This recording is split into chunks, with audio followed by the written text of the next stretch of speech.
everyone, today we will have a comparison between Night Crater Impact Summit White, the Fog Gray, and the Green Glow. So I have uploaded a video, unboxing video for these two shoes. If you have not seen that, please do so. Please like and subscribe my channel as well.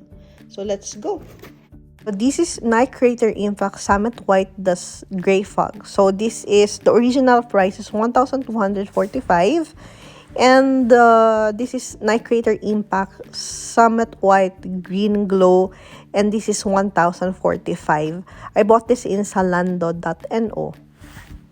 So the prices are in Norwegian krones.